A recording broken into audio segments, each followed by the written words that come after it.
mercy, what a stop! My goodness, what a save! What a save! What a glove save there, but what a stop! Looked like a sure goal. You talk about an A+ save and maybe the save of the night. Welcome to the Goalie Science Podcast, where we break down the science of goaltending, coaching, and everything in between. I'm Dr. Jamie Phillips, former professional goalie, board-certified physical therapist, and goalie performance specialist, alongside my co-host, Derek Boujan, owner of Boujan Goaltending and On Ice Hockey Performance Center. Whether you're on your way to a game, gearing up for practice, or just tuning in, grab your favorite drink and let's drop the puck on this week's episode. Welcome to another episode of the Goalie Science Podcast, episode 135. We are 2 weeks away from Christmas. I'm excited about that. I haven't been back to Canada in a long time. I don't think they're going to let you in. It's not impossible. I left a note at the border when I was there 2 weeks ago, and I said, do not let this guy in. He is a communist. He's trying to ruin democracy in the north. So I think you might be banished forever. It's more worried about getting back into the States. That's the concern. Is this first time since the green card? the green card? Yeah. Because I know there was a long time where you couldn't come because you weren't allowed to leave the country for a while, and those were lonely days. But now you're good. You're married. You're a law-abiding citizen, sort of the things that they don't know about anyway. And we'll see. We'll see. Yeah, it's interesting for those that have never gone through that process. I don't recommend it. Last time I was home would have been early August last year, 2 years ago. And then when we got legally married, we applied. And like once you go through the application process, you can't travel internationally or else your application gets thrown out. Now you can pay, I think it's like extra $1,500 for a waiver that, if approved, they allow you to travel internationally between that time, but I didn't want to pay $1,500. And they also said, our lawyers are like, well, you can pay it, but you might just have your application approved before the travel application is approved. So it's like, well, there's no point in doing that. So it'll be interesting to see. My wife does not have a Nexus. A little upset about that. So if we get stuck at the border on Christmas Eve, trying to go back into Canada, I'm going to be so mad. I've been trying to get her to get one for like the last 3 years, and she finally applied like maybe a month ago. So we're just like waiting for that whole thing, but zero chance it's going to be there in time. We're going to get stuck at the border for like 4 hours, and I'm going to have my Nexus card just gripping in my hand, just about to walk across and like, I'm out of here. But no, I'm excited to see you guys. I put out a thing on social today to see if anyone wanted to skate on Boxing Day. Probably just skate 2-3 hours max if we get that many goalies. Maybe we could finally record an in-person podcast. We keep talking about it, and we keep threatening it. Yeah, we keep teasing that. I'll say if you go on my YouTube and you go through like the archives, I'd say definitely videos during COVID or like just post pandemic. Then we had some in person, like they weren't podcasts, but they were like 10 to 13 minute videos. But those are basically us yelling at parents. So if anybody wants a good laugh, I would say just go to my Boujan Goaltending YouTube channel, scroll back, and you'll see a couple like short videos of us just ripping on parents. And it must have been during trial season, but I stumbled across those a couple days ago. Weston was going through like the black hole of my YouTube channel and seeing all the early terrible things that I did. And I just remember there was me and you, and we just went on a rant about parents and being parent cuts. So go help my algorithm. We those were like specifically to make short form content. Like we were just kind of answering questions. So I remember that. It's good. I'm trying to think. I gotta text Dave. I don't know if he still has the soundboard from the podcast that he did 4 episodes of, and then bought all the stuff and never used it. Because if he still does, then I might have to buy it off him.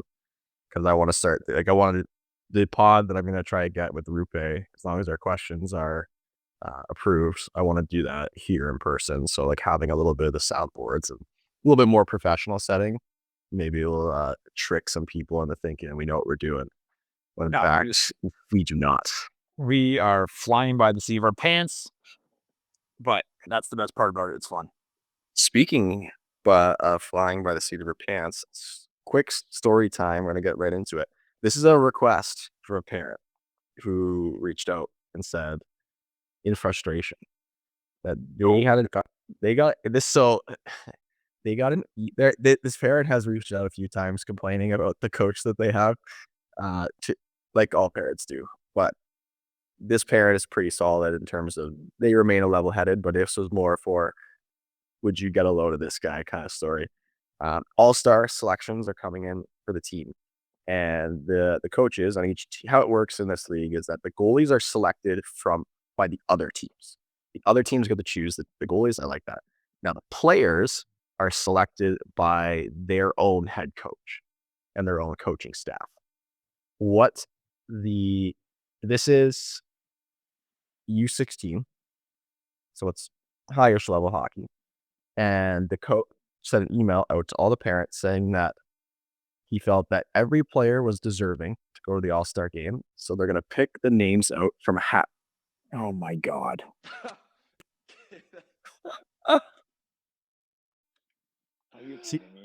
Yes, he said, you better ask this question because I want to see Derek's reaction live. You just got it. Oh, like, honest to God, man. Like, first of all, that guy has no nuts, or woman has no whatever the equivalent is. Overs? Sure, I don't know if I'm allowed to say that, but come on, man. Like, you are in a position of leadership. You are in a position of leading young adults to trying to make and groom humans, functional, high functioning humans. You are playing participation ribbon dog crap. You don't man, like, my reaction is fired. Like, just goodbye. Like, that guy should be coaching house league. That's the house league mentality. You can't tell me you got 15 skaters and you're all deserving to make the All-Star game. That's not true. It's not true. There is at least 5 kids on that team that guy hates.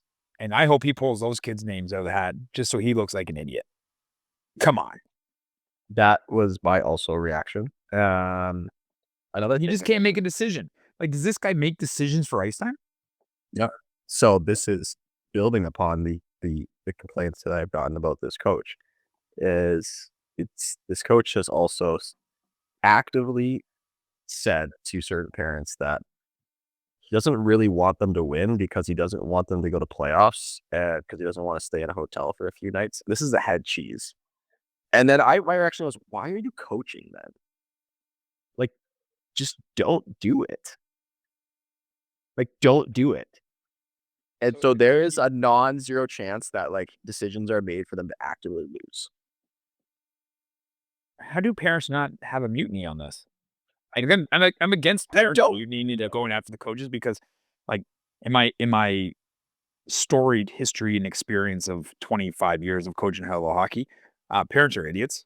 So I'm very much against the mutiny thing. But this is like U16. There's got to be a little bit of coaching reference for basically for lack of a better word. Double A, but it still doesn't excuse it. It's still U16. Like, to me, U16 double A, like, elite hockey. I've had this talk before. To me, triple A, double A is elite hockey. Now we can have the conversation about what is an elite athlete. That's not what we're saying. We're saying that U16 triple A, U16 double A, that is elite level hockey.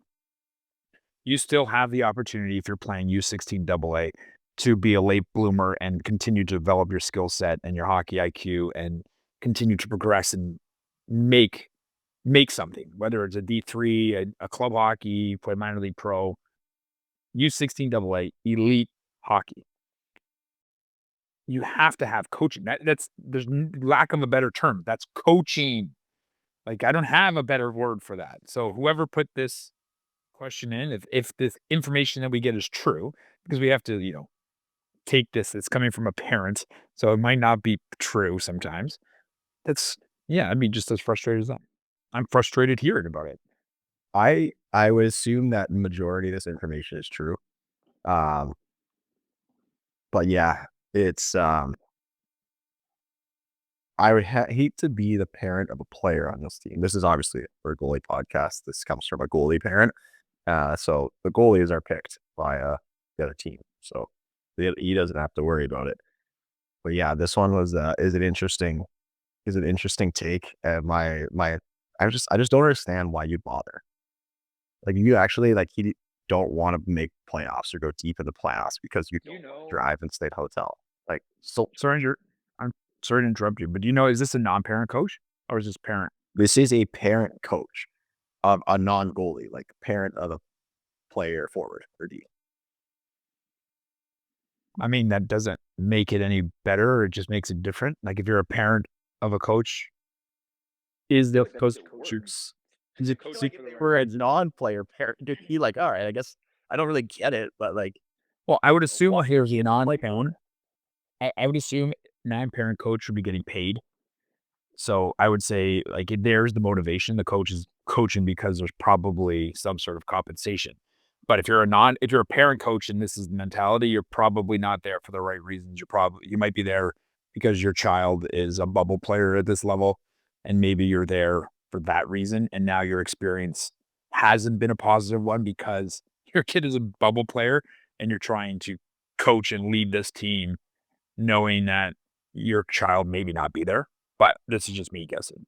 But I just mean, I'm a coach and everybody who listens to this knows, kind of my stance on ice time, what fair ice time is to me, and that you got to coach the top. You can't coach the bottom. So if you got 15 players and you got 2 goalies, so 17 overall, you are doing a disservice to the best players on your team if you are catering to the bottom 3 or 4. You have to pull the bottom 3 up. Don't bring the top 5 or 6 down. And that's just my mentality of how I coach. And it's a personal philosophy. Some people like it. Some people hate it. I know that for a fact that some people hate me. And I'm good with that because I make him very well known at the beginning of the year. Now, if this coach at the beginning of the year had that conversation in a pair meet and said, it's going to be equal ice time, equal opportunity. We're going to put everybody's name in a hat to pull out captains and assistants.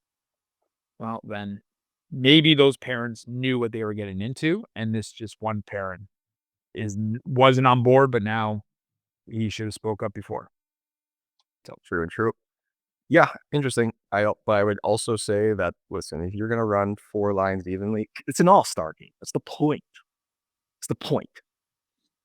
Just take whoever has the most goals. Be like, all right, you just have the most goals. I mean, I don't care one bit, but you have the most goals, you're in. Yeah. I don't.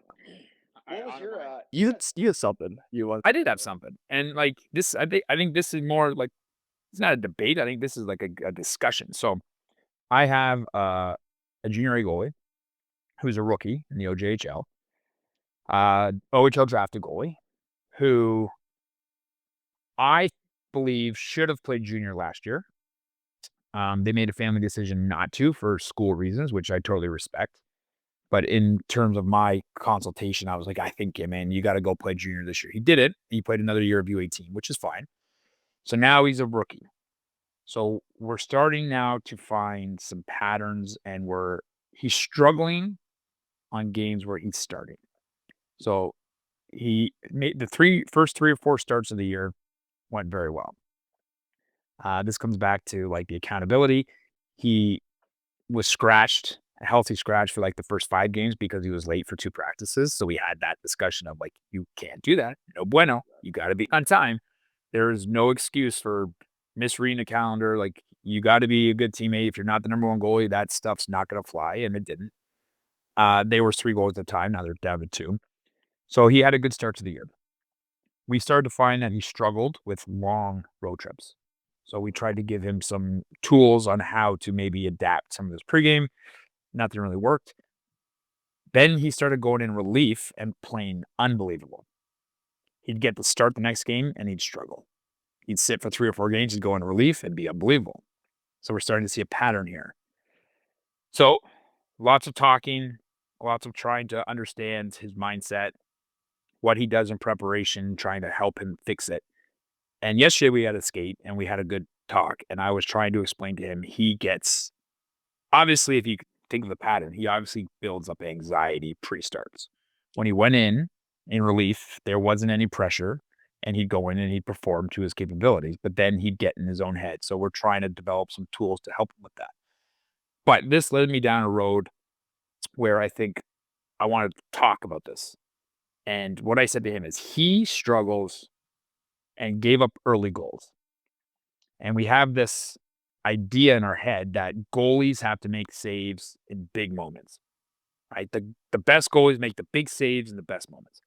And then naturally, where does our brains go to? When we say that, what do we think a natural person listening to this is going to think that the big moments in the game are, Jamie? Like the last couple minutes of the third period. Yeah. And is that right or wrong? Well, it's packed, right? It can be a big moment, but literally every second can be a big moment depending on the game.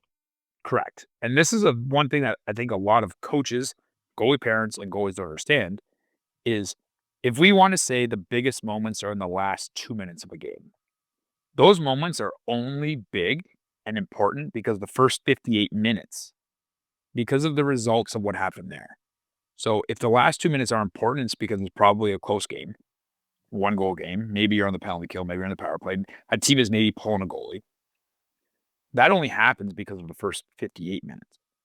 So if we start the game and the game is 60 minutes, we have to understand that every single one of those minutes is equally valued. There is no moments that mean more. A penalty kill in the second period in a 2-1 game is just as important, maybe more important, than thinking about the last 2 minutes of the game. So I said to this kid, I go, all right, if you all day are worried about the first shot, and then that first shot goes in, and then now you kind of have your self-fulfilling prophecy of giving up that first shot. If I said to you this, okay, I want you to think about this and give me what you think. If before the game I said to you, you're going to win this game 4-3, and you're going to make 27 shots or 27 saves on 30 shots, you would automatically be like, okay, that's a good game. Now, I want you to think of this. If the first 3 shots went in, so the very first 3 shots, boom, boom, boom, and you're down 3-0, you come back and you win 4-3, you make your 27 saves on 30 shots. Do you feel better about that game, or do you feel better about a game where the last 3 shots went in? So you're up 4-0, and the last 3 shots go in late in the game. You still make your 27 saves on 30, but now your 4-3 win is a completely different win. Which one do you feel better about? Probably feel better. I mean, not probably. It's interesting. I'm more chewing on the idea of it because it's a good idea. I feel better about the first one because then I can just say, oh, I rallied back and I was dialing it in and stuff, versus just like I let the ball slip, but we almost lost kind of thing. Exactly. Right. So I kind of message to him was, it doesn't matter if you give up the first shot, because you got to go into every game understanding that you're going to get scored on. We've talked about this before. Over your career, 5% of your games are probably going to end up in a shutout. That means 95% of your games you're going to get scored on. So if the first shot goes in, does it really matter? Because you've already know you're going to get scored on. When you get scored on in that 60 minutes, does it change some things? It does. It changes the way a coach will coach.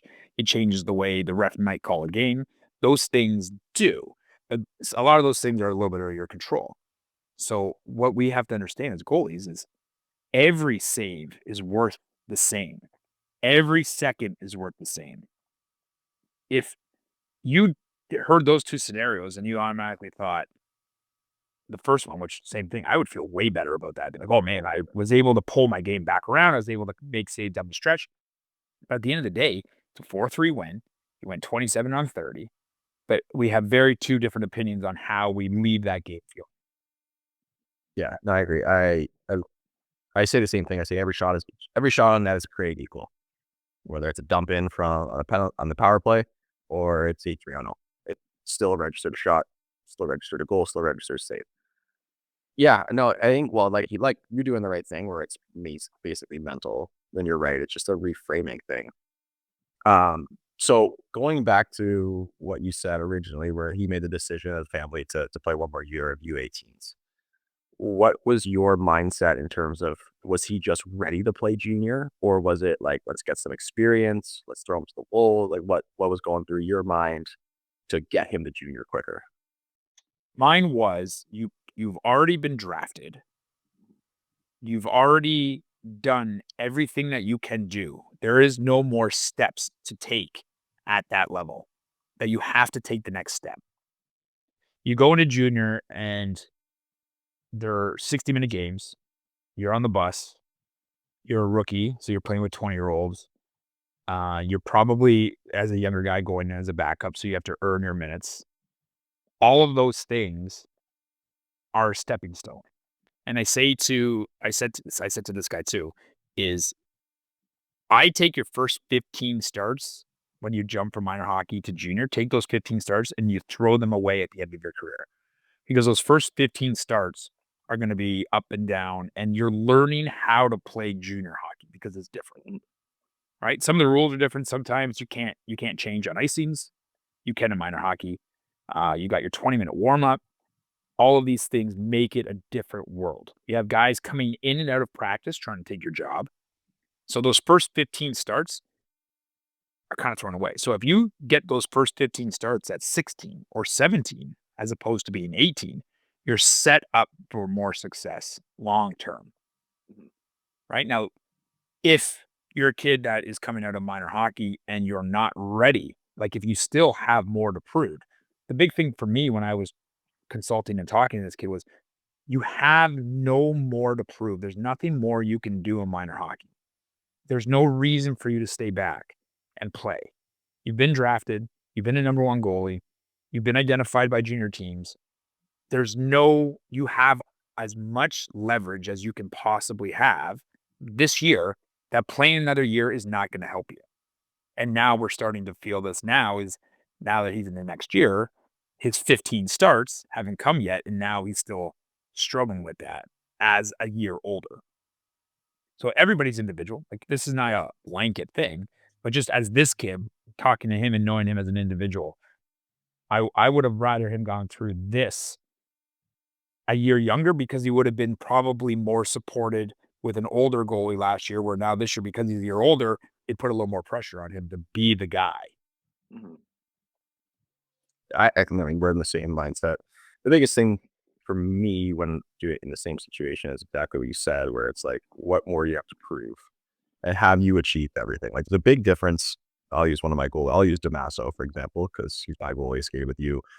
Um, Works with Ackerman. So shout out Ackerman once again, free ad. But like Hayden did very well at U16 last year, and he had the choice between moving up to U18, U18 United States, and then or going off to play junior. And when we were looking at it, there's a few things that we looked at. The first is he went out to all like his NAHL camps, and the feedback was, we really like him. Classic thing. It's like, he's too young, doesn't have junior experience. Okay, well, he's going to have the exact same explanation if he plays U18 next year. There's going to be someone else with junior experience, and if they like him equal, they're going to be like, well, he has junior experience, he doesn't. And again, we talked about how equating experience for skill isn't the same thing. It's apples and oranges, but we didn't want to run into that challenge. Second was like, I think he had something really well. It's like pretty solid, like a 920 or 930 at U16. It's probably not going to be better than that. And if he is better, what is that really going to achieve? Probably not a whole lot. So go play junior, go cut your teeth, get your 15 games, have that body of work. Maybe you're ready for it, maybe you're not, but you're not going to be more ready by playing equal level for another year. Like it's unlike, if you were already at the top, like you said. If you were at the bottom, you struggled, you didn't have a 900 or low nines, games were inconsistent, then yeah, you probably need another year. And then, so with that, so far he's had success. He's in a good spot. The NCDC, I don't know if you saw the new news, is just making horrible, horrible decisions for hockey, but it is what it is. It's a good time. This is like the last possible year to be in that league and to make any sense. So hopefully he and then a couple of other, like Maringa, one of my other goalies, is actually called up to the NAHL right now. Hopefully this getting into junior early makes sense. Now there's a lot of kids that jump into junior because they think they're ready.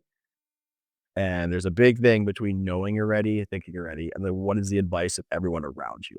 That's also a really key one. Like every goalie is going to think they're ready for the most part, or at least say they're ready. A lot of times if you have a good advisor, they'll cut it straight. Be like, no, because there is a risk. Like if you go to junior and like, this is sometimes where you battle with like players getting called up and stuff. Whereas if you go to junior and you play horrible, people are going to be like, well, they played 4 games and they were bad. They can't play. Versus the unknown of you just played AAA. Well, you did well in AAA. Okay, let's give them a chance. So you have to actually be ready. And so hopefully you're surrounded by people that are giving you good information and don't just want you to progress so that they can make an Instagram post about how their goalies or players have stepped to the next level. It's like, listen, you need one more year. You're just not big enough. You're just not fast enough. So you can try it, but we don't recommend it. We do see often bad advice, but sounds like in this situation, and I mean, you rarely give bad advice and you set people straight, but you gotta think objectively and you gotta listen to everyone around you. And if they're all saying the same thing and they all truly do have your best intentions at heart, then usually that advice is important to take. The best part of this story is like, so I'm giving the parents advice, I'm giving the goalie advice. The agent is doing the opposite of what I want. So then the agent calls me and yells at me, and I yell at the agent, and now the agent hates me. And I don't know, 12 months later, who was right? I was right. Yeah,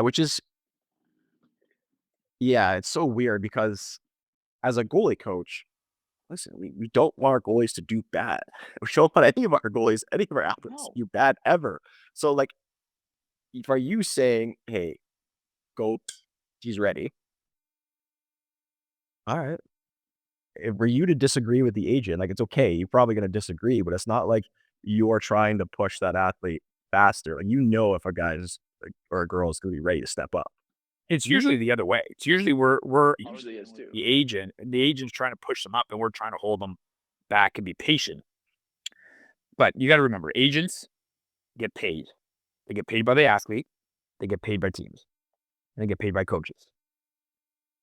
Agents, they got their fingers in all the pots. So it's very, very important that when you choose agents, you're picking agents that you can trust, and you're not contacting an agent, them sending you a bill, you paying them, and then you're trusting that agent. When an agent wants you, they will go above and beyond, and you will know. And we've had this talk lots of times. But you got to remember that agencies and all these internet agents and all these agents that bounce around from different companies and start different companies and have really nice social media pages, they got deals with coaches to put players there. Like your goalie coach is going to be more honest with you than your agent. Guaranteed. There's good ones and there's bad ones. Just be very, very careful. Yes. If you're, and it's a hit on agents. Because I don't want to go on agents. I want to go back to what I missed this NCDC news. What are you alluding to? Okay, I will a second. I mean, I work with AHA. We're contracted with. I'm contracted with AHA 2 ways: training their athletes. Jamie's in the agent. Training. But I explicitly say on my goalies that I do not do agenting. I do not agent. Is that not be agent? I do not agenting. So I just tell the goalies, like, listen, if you get to a point where you're doing well, and I think you either need one or you would like one, I'm going to send you to AHA, and you decide what you want to do. If you like them, perfect. If you don't, you don't. If you don't like them and you want someone else, I have a few other agents that I work with, communication with. Send them honest. You could put me down for a reference.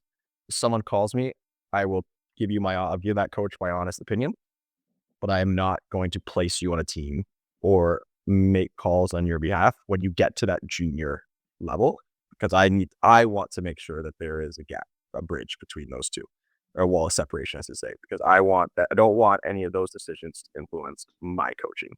And so that's there. And like I said, I have guys that I hook up with AHA, and they're like, "Yeah, we're not feeling it." I'm like, "Okay, sure, all right, no problem." The NCDC. So I'm going to do my best to explain it. I just think most of junior hockey in the United States after the NAHL is one big disaster zone. Um, there are a handful of tier 2/tier 3. Let's just call them tier 2.5 leagues out there. The EHL, the NCDC, and then it gets confusing because then you have like the NA3, which is technically tier 3, but I would say skill wise, and they also classify themselves higher as USP, higher than Premier, and then higher than USP Elite. Now, what is happening from the NCDC or the USP or whatever the main governing body of that league is that they are dropping Elite. Elite no longer exists. And so what is happening is some teams are shifting into NCDC, and then basically the elite teams are just going to be called Premier. So you just have one big watering down of the NCDC. And then instead of having elite, you just have NCDC Premier. Hard stop. So there's no change in teams. In fact, they're just adding teams. And it's just what they're classifying it. So the skill level of the NCDC gets worse, gets watered down. There's no skill level change for Premier. You're just calling it a different name, which sucks because there are two main divisions in the NCDC that are pretty solid. There is like the Mountain Division, like with Pueblo, Ogden, Utah, like those ones, and then there's the one in Massachusetts. I don't know the name, but there's like the main Massachusetts team, and they're almost all tuition free. Where now you're adding all these in. There's a whole bunch of ones. Alberta's Premier is now going to be NCDC, and it's just all NCDC.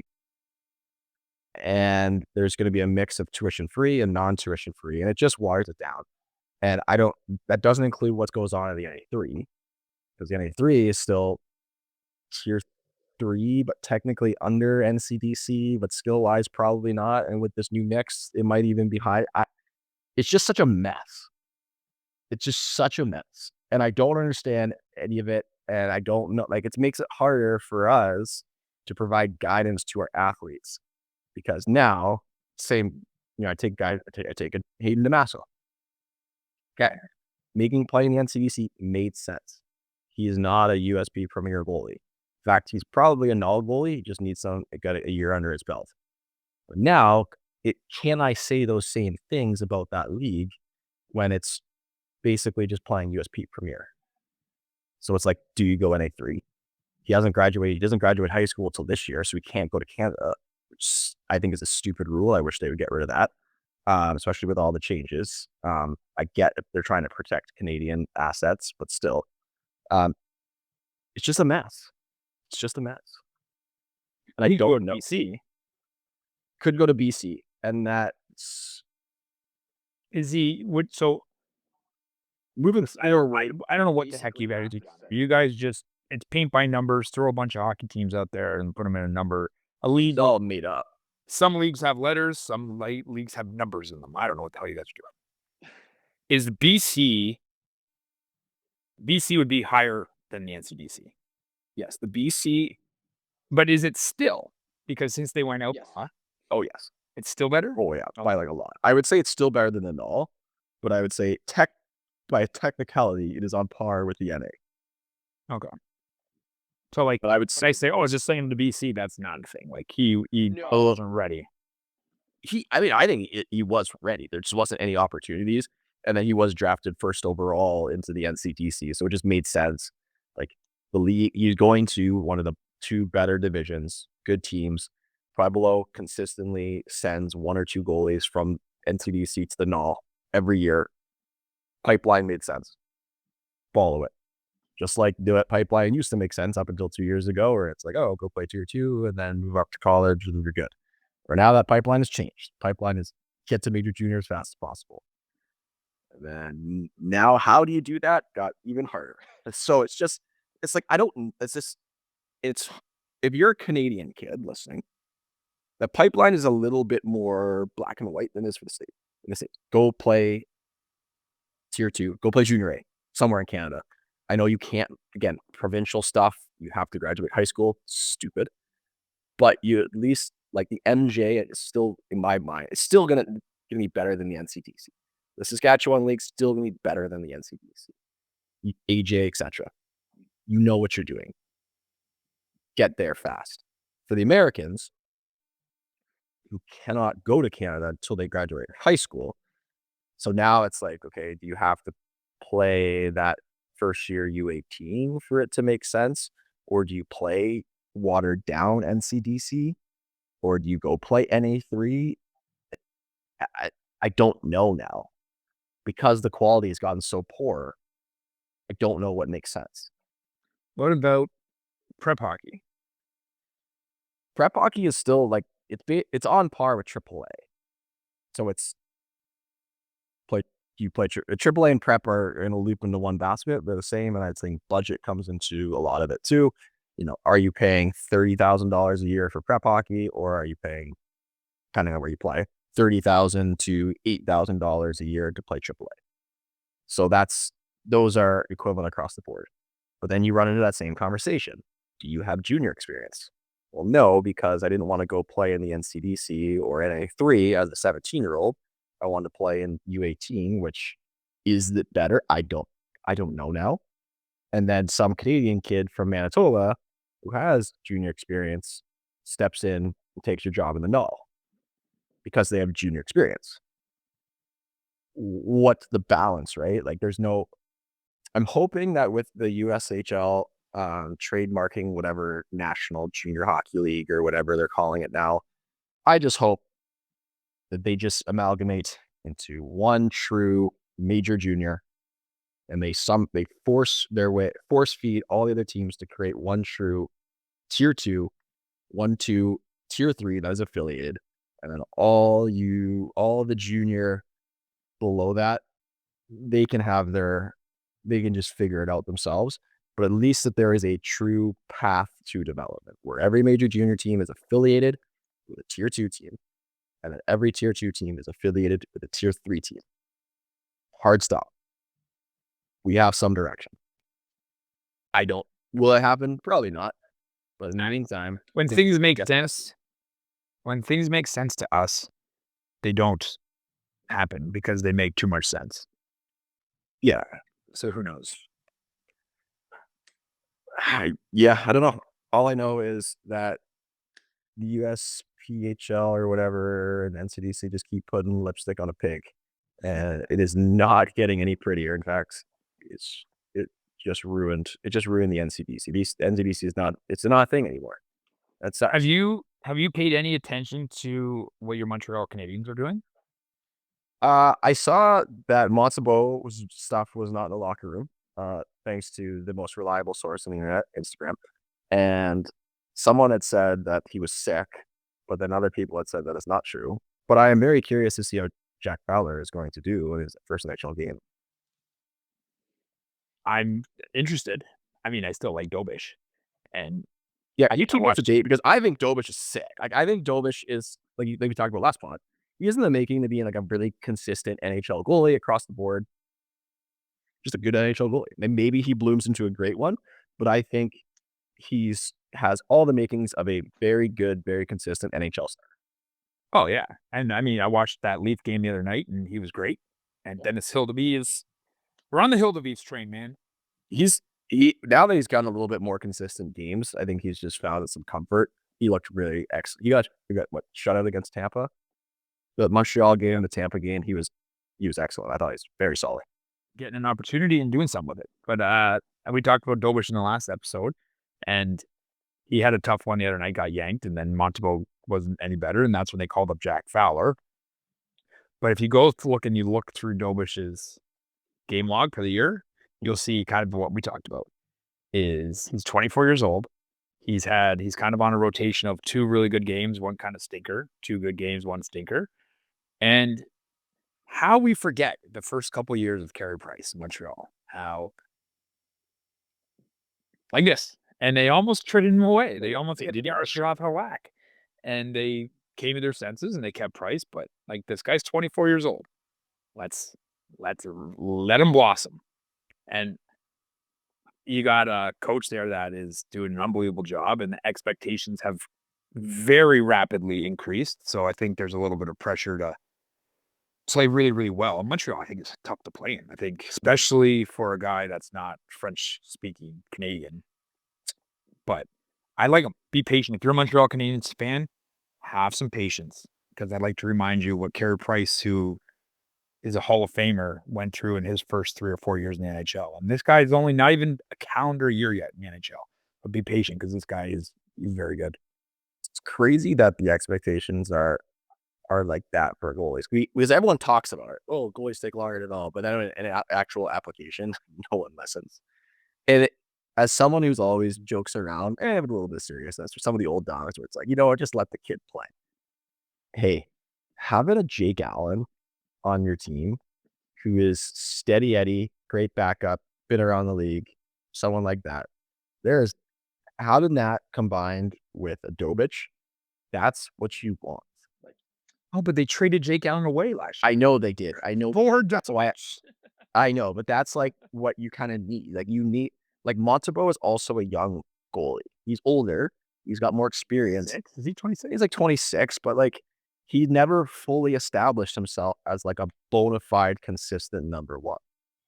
And I think this year, having both of those guys kind of competing like a 1A, 1B, I'm all for it. But if Dobich is the plan, and if they're ready to move Montembeault, I don't know, that's hearsay. But if they are, they need to get an older guy in there to play that third game, so that it's not, so he can have 2 good games and then back up, then 2 good games and back up, 2 good games and 1 bad game, then a good game. And he's back on the horse that way.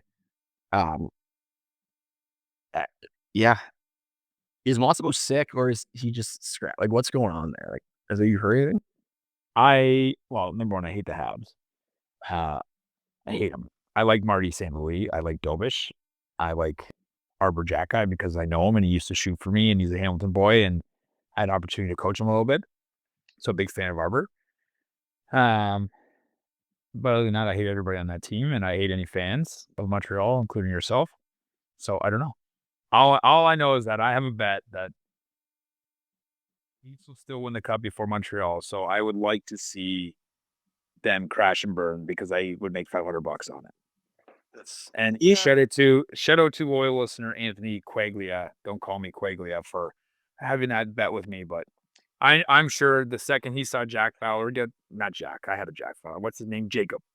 The second he had a Jacob Fowler sighting, I'm sure he was jumping up and down like a schoolgirl. So we'll see. We'll see what happens. But I hope torched.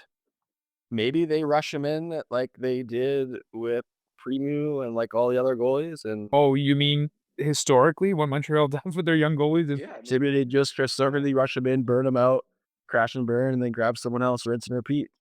Primo, Montembeault, Dobich, Price, like the list goes on and on and on and on and on. So let's we always talk about Montreal, Binnington, and the Leafs.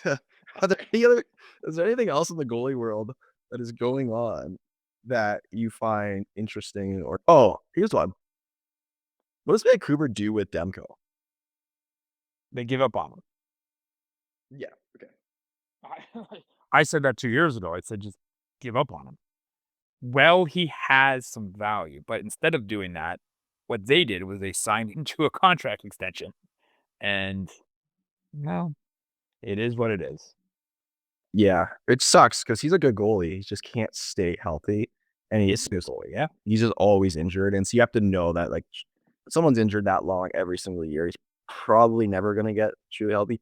I liked that artist Silos, when he was with yeah. The guy, if he was with Vancouver, he was very good. He played playoff games for them. Yeah, I played a game 7 for him 2 years ago. Not last year, the year before. He played a game 7 for him. Yeah. So I don't know. And he's doing well enough in Pittsburgh that Pittsburgh is actively listening to trade offers for Tristan Jarry. Like that. That's a science Tristan. They shouldn't. They should call us and we'll tell them not to, but they might. Like, apparently, if you listen to 32 Thoughts podcast, great podcast. Elliot Friedman, I think, is the best. He does his job at any job in the world. Like, you take any job, I think Elliot Friedman is better at his job than everybody else is at their jobs. He said it was a done deal, and the only thing holding it up was that Pittsburgh refused to retain his salary. And I can see that. But if Pittsburgh can get rid of Jari, I would get rid of Jari. That's just me. I would move Jari, but if I was Edmonton, I wouldn't. I mean, obviously Edmonton's so desperate that like they're just going to take anything that they can get at this point, which sucks. Skinner's playing better. Skinner's been better the last 2 or 3 weeks. Now we say that tonight he might give him 6, so who knows? But you are what you are. Like, Yeah. If you're a guy that plays good games and has 3 tough ones, you are what you are after 100 NHL starts. Like 100 NHL starts, and I think we're pretty close to that now, if not more. He is what he is, and you just got to accept that. You're going to get games from Skinner that are unbelievable, and then when you try and get a little bit more of that, he's going to take a step back for you. But if you know what he is, you can at least have faith in that that's the consistency you're going to get, whether you like that consistency or you don't. But he is what he is. Yeah, I agree. What do you make of all this Olympic ice debacle? I've been thinking about this way more than I should be for something that is like so unimportant. But so what is it? It's 4 feet shorter, right? So usually Olympic ice is 200 by 100. Well, it's 4 feet shorter than NHL ice. Yeah, okay, but Olympic ice, if I'm not mistaken, is 200 feet by 100 feet, and then NHL ice is 200 by 85. So this is going to be 196 by 85. Do you really think there's going to be a difference in the 4 feet? I don't, because I think, and I had this conversation the other day too, because another goalie who's playing junior A asked me, in Ontario in the OJHL junior A, not all rinks are standardized. So you get some that are bigger, some that are smaller. You play like in an Aurora and it's a smaller rink. And he goes, should my depth change when I'm playing on different ice surfaces? And I thought, I'm like, well, first of all, it's a pretty good question. And then we talked about how the NHL toyed with the idea of going to Olympic ice to make scoring increase, that there would be more time and space. And I actually think a smaller ice surface would create more scoring than a big ice surface. Yes, because all you're doing is you're creating more ice in non-scoring positions. The outsides will have more time and space because teams are still going to protect the middle of the ice. So I said to him, I go, because he goes, is smaller rink, should I play deeper? I said, no, actually, I think you should probably play your same depth, if not maybe a little more, because there's going to be more shots from the middle of the ice because it's a smaller ice surface. So I think the NHL going to Olympic ice surface that is smaller, I think it's going to make better hockey. There's a couple things. I had this conversation on my group, my prospects call with like the remote goalie things we meet once a week. I didn't actually was plugged in there. We did that call because one of our goalies played in an Olympic size ice. And that was his first time. He's only played on like NHL size. I told him, I was like, listen, like you got it right away. It's like players have more time and space. He's like, should I play deeper? I was like, didn't I have to play more aggressive? I was like, no. In fact, you got to play deeper because they're gonna have more time and space to make decisions, and they're gonna want to pass. People are gonna be more inclined to pass because they're gonna be able to make that pass where the defensive pressure is not gonna force them, and they're gonna just shoot it on net. And especially when you get like for players that have played in Europe or especially North Americans going to Europe, it becomes a pass first mentality. And it's really weird because you'll have a guy with a straight shot on net and he won't take it. He'll just pass it and it goes backdoor. And you're like, that doesn't make any sense. But I pulled this up as you were talking. And what was the Torino? Not Torino. Where are they going to have it? They're in Italy now. Yeah. What was That's Torino, but they're saying it's 4 feet shorter. So it should be 196 by 85. Okay, so I pulled this up. So in the UK league, Manchester Storm, their ice surface is around 197 by 98 feet. So smaller than standard. Shorter but wider. It was so hard to play in that rink. Like, Why? and so in Coventry, we had normal NHL size. We didn't have European size. We had NHL size. We would go play in match. Things happened so much faster, where shots were faster. Shots were from a dangerous area. It also depends on where they line up the blue lines too.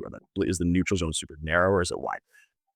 But I would get like 50 shots because everything was shot. And Manchester played it well, where they knew that there's a small ice. They just turned and shot everything, and everything was dangerous. And it seemed that 4 feet seems negligible, but depending on where they put the lines on,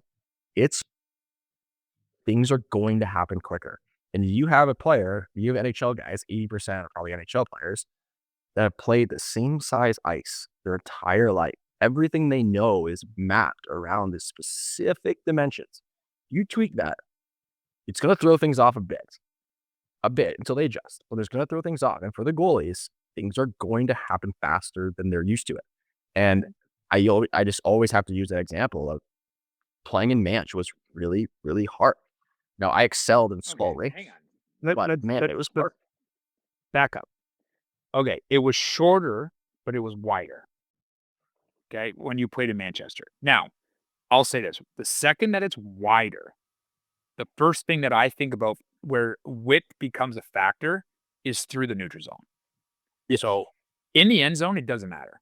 Because if you look at every single scoring map, where are all the goals scored from? Inside the house, in the low part of the house. Okay, that doesn't change. You can have whatever arena you want with whatever dimensions. The house and the low house is going to be the exact same spot. That does not change. But where Manchester or wider ice makes a difference is through the neutral zone. And it's not so much the length, but it's the width. So I think teams can develop and generate much more speed through the neutral zone. And if you look at the highest rate of goals in the NHL, it's now becoming off of the rush. So developing speed through the neutral zone. So when you say things were happening faster, are you talking about like in-zone possession? Or are you talking about chances off the rush? Because I can see the wider ice being a factor only on rush plays. It was both. But I think in Manchester, there's one of those ones where they open the neutral zone. And so the distance between the blue line and the goal line was smaller than usual. And so every low to high pass resulted in a quick one-timer. And so everything was just shot. Quick turnaround shot. And I don't remember there being a change on the neutral zone. But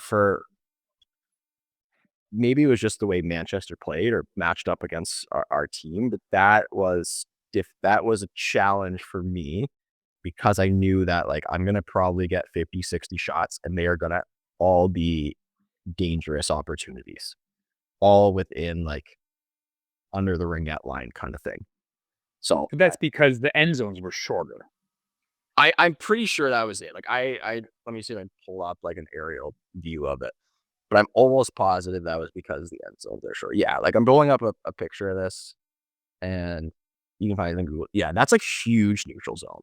I'm gonna click this. I don't know. Can I share screen on StreamYard? I've never had to. Share screen. Manchester Storm rink size. Okay, she'll see that. Like that. That's a big neutral zone in a small rink. Holy, that is big. Yeah. So basically the blue line is at the end. There's a ton of space behind the net too. So this white thing stopped fast. But I still go back to the width. So to me, like if you're a goalie that plays in non-standardized NHL rinks, which is almost every single goalie below college hockey, and I would say even college hockey, they're not standardized. There's Olympic and NHL in the college hockey. Yeah. So all of us are playing. First thing I did when I played, this was a long time ago, and the first thing I do now that when I coach, I get to the arena is I just do a lap. I just walk and I look at the neutral zone. I look at the end zones. I look at the relation of the top of the circles to the goal line, the relation of the top of the circles to the blue line. I look at all of these things. But what never changes is the house. And for a goalie and for defending, the goals are all within 10 feet of the net, usually. Now, how they get there differs. So, to me, like you might be playing in different size rinks, but the house is still the house. It's still directly in front of the crease. It goes out from the dots and the posts. It's the same. So I think goalies overthink a lot of the ice surfaces and what they should do. But like you're like me, and you said it a little bit earlier. Is like all your best games are on small rinks. All my best games are all small rinks. I think it's because it is more quick shots on net. There's probably more traffic, but the game's probably going to seem a little bit faster. But I loved dark and small rinks. Those were I always had my best games. I was very much a Stuart Skinner kind of goalie, where I'm stopping most shots, but as soon as you get me moving laterally, that's my downfall. So like I think there was one time before Smith Falls built their newest rink, which is really nice. We played at some tiny bar. I think it was my first CC shutout. I was lights out, but you same thing. I'm just curious about it. I think it is, the IOC, FIFA, and weightlifting federation, and I'm sure most other federations are just one big mafia racket. Like it's such a scam, but you've had 12 years. 12 years. But so it might not even be done. No, and it's so stupid. And it's such a scam, but like that's why complete other tangent. A lot of cities now and like countries don't want the Olympics because it's a massive financial burden. And like, again, it's all one big, you have to bribe your way to get in there. And then you got to use taxpayer dollars, all that stuff. They should just have the Winter Olympics be like, hey, the Olympics are in Greece. We're just going to have the Summer Olympics in Greece. And we're going to have the Winter Olympics in like whatever the next closest place with snow is going to be. And it's just going to be there every 4 years. We are not changing it. Hard stop. Everything is the same. We have our Olympic Village. We just keep it as Olympic Village. And most of the time, the top countries with money don't even stay in the village. They get hotels and Airbnbs, and they fly in custom mattresses and all other things. Their athletes have everything, and there's the least change possible. If it's just standardized, they're just like, hey, it's always in Greece and it's always in Vancouver. I have not paid attention to really anything because I've stretched myself way too thin and taken on way too much. I'm assuming Russia is still banned, right? Yes. But they've always had like athletes from Russia like competing, but as independent. I think at everything except for like some team sports, they're allowed to do that. Like they don't have a hockey team, right? There's no Russian bunch of players from Russia hockey team. No, they're not doing that this year. I don't think. Okay, maybe they are. Is one there. They could be doing pressure. I'd also stretch myself too thin. Fun fact: I hired a virtual assistant. She's fantastic. You should hire one because there's one thing that I don't.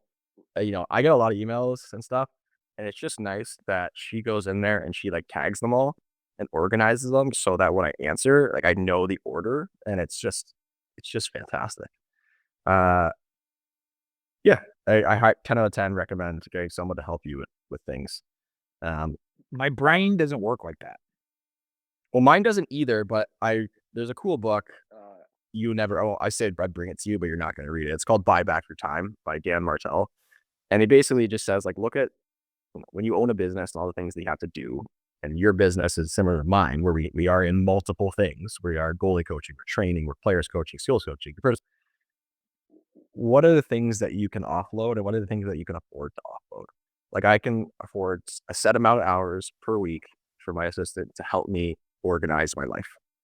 And so like, all right, that's totally worth it. That means that it opens up my schedule to take more patients or to coach more or to organize those things. It's worth it. The return on investment's worth it. Also, the fact that I don't have to like dread opening up my computer to see 50 emails and 97 text messages all asking me what time can we skate this weekend. It's nice. It's nice. So shout out to that.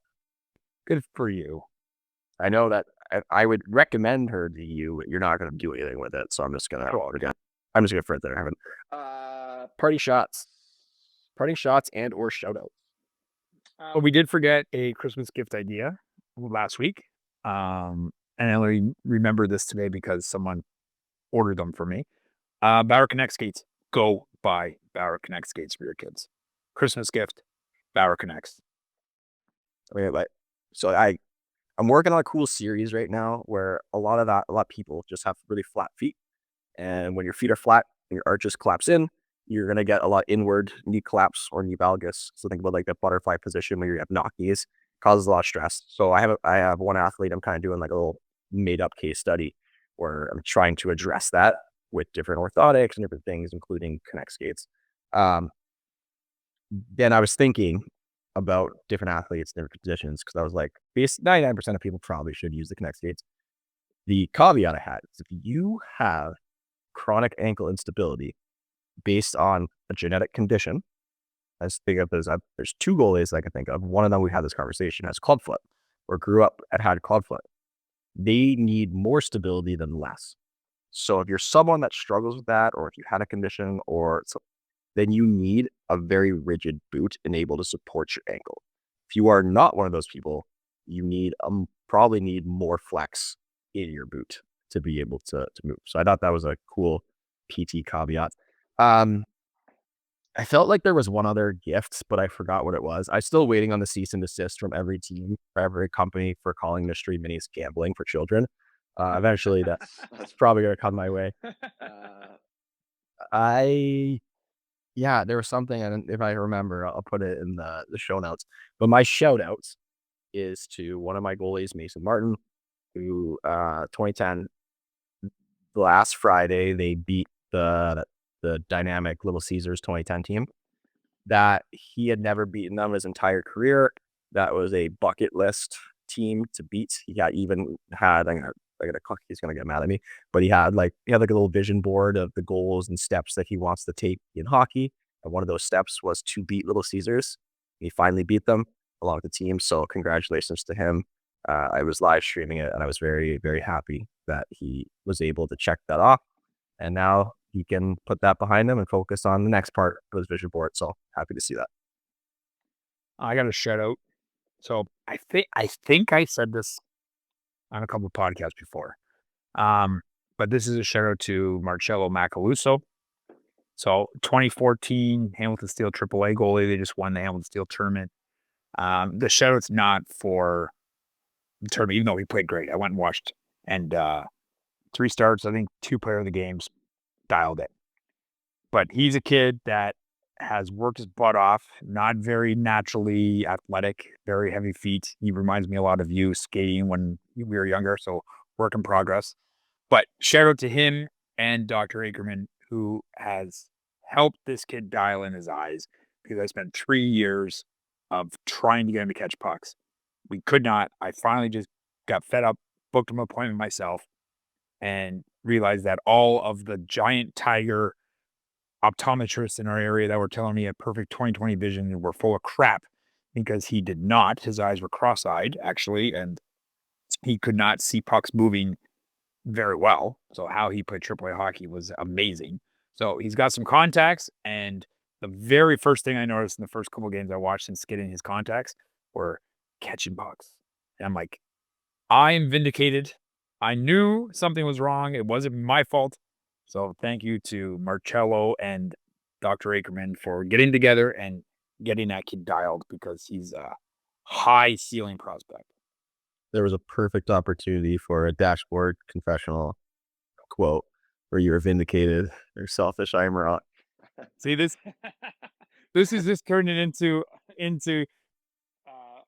music podcast from the era of 2003, 2010. Our podcast. Actually, Hang on. Sorry, one more I gotta do. So after we talked about on the pod 2 or 3 episodes ago, we talked about like Screamo and like all these hardcore bands. Guy that I help coach in Southern Tier, his name's Corey Hutchison, sends me a text. He goes, I didn't know what a Silverstein was, but I just went and listened to him, and it's fantastic. That's such a good dad text. Like, I don't know what a Silverstein is. Shout out to Corey who coaches with me and listen to at least one episode of this podcast. They're my last 3 things. Like, a lot of people did comment on our music taste. It's cool that we shared them. And then Spotify Rap came out and I posted it. There's a funny story that one of my players looked at like the album names and stuff, and he was like, "Hey, like, are you okay? Like, are you doing all right? Like, you guys just don't get it. You just don't know what it was like growing up in Caledonia in the early 2000s." And that I got a new credit card and it comes with like, you get certain credits to different things and it comes with Apple Music. Apple Music sucks. Spotify is so much better than Apple Music. And Apple Music, you can't get podcast. You have to have a separate app for podcasts. I'm all right. Dude, if you have an iPhone, So that's just my little like Apple podcast on your phone. Oh, lost you there. Where I'm trying to figure out how to navigate Apple Music efficiently, but it's not fun. And then What did you hear? What was the last thing I said? Because I was giving you crap or something. I didn't hear anything. It was just me talking. Oh, well, okay. So Apple Music doesn't have podcasts because if you have Apple, you have an Apple podcast. Yes. No, I know that, but it's kind of, I don't like Spotify is nice because my podcasts are all in the same place as my music. Now I'm not paying twice for both. So, it is what it is. I gotta figure it out. And then last thing, my shameless plug is for the free newsletter. I started writing a lot more. And by writing, I mean speaking my thoughts into ChatGPT and then it consolidating them into words for me. Usually when I'm driving, but I've started to write and talk a little bit more consistently on some things. And it's a lot more like physio aspects and goalie and player development. And so if you want, I'm going to put the link down below to sign up. It's some pretty cool things. And this week, I wrote about basically exercise avoidance in injured athletes. I think if you're going to listen or read it, you'll find it interesting because everyone at some point is probably going to get injured. And it talks a lot about the mindset, or for those in healthcare, the biopsychosocial effects of coming back from an injury, and how we as coaches, even if you are not a clinician in healthcare, how we as coaches can be cognizant of our words and how we treat and deal with injured athletes so that they are less apprehensive in returning to sport and returning to sport safely. So go check it out. Sign up. It's completely free. They usually send out an email 1 to 3 times a week. But I take pride in these. So if you want it and you want to get better, or you just want something to read while you're at the office drinking coffee and you're done listening to our episode, go give it a read. Awesome. And because we're fighting for the last word, I have 2 more announcements to make. First of all, well, too bad. First of all, I'm very, very excited. This weekend is my team's first session with Chuck Fuss. So anybody who listens to this podcast, go back, listen to episode number 120 with Chuck Fuss, who's a sports mindset guy. But I've been going back and forth with Chuck, and my team has 4 sessions booked with him, and our first one is this weekend. So super, super pumped to work with Chuck. And last, I should have said that's the beginning. I did forget it. I am now officially the goalie development, the official goalie developer for Southern Tier Admirals AAA program located in Southern Ontario. That is official as of about 4 or 5 days ago. So really excited to get working with all those Southern Tier goalies. My kid plays there. I already have 3 or 4 that play in the system. So excited to now be the official goalie developer for the Southern Tier Admirals. I mean, not to hijack your last word. When you are official goalie developer, does that mean you are on the ice doing the developing, or are you overseeing your staff, or both? Both, because it's December now, so it's a little bit late. It's less of me being on the ice personally with them, and I have a pretty good staff. And actually, Jordan Madison is probably my number 1 Southern Tier kind of out there. So former NCAA goalie, former U18 Team Canada invite. She just retired and she lives out in that area, so she's been helping me a lot. And she's tough as nails. And I'll say this: she's always been tough as nails. But she came out to our practice last week, and she took a puck to the face, and wasn't looking, and took it right across the face. And she missed about a minute and a half of practice while she put some gauze on, and she was right back out there working with the goalies. So shout out to Jordan Madison, the newest Bouger goaltending coach, and just tough as nails. That's good for her. Congratulations to you. None of the ever references that called me, so I'm really upset about that. They're coming. Don't worry. They're coming. Okay. Good. That gives us a good idea. I want to talk because there's a lot of people that listen that are parents and are also in similar roles, whether they are official or quasi development coaches for their organizations, usually because their kids are on it. But I think next episode, we should talk about kind of like you going into that official role mid-season. What are you changing? What are you leaving? What's the mindset? What's the development look like? I think that's a good idea because that's cool. I think a lot of people will be really interested in that. Do you want to say, you want the official last word and say goodbye to everybody? No, because you're just going to hijack it anyway.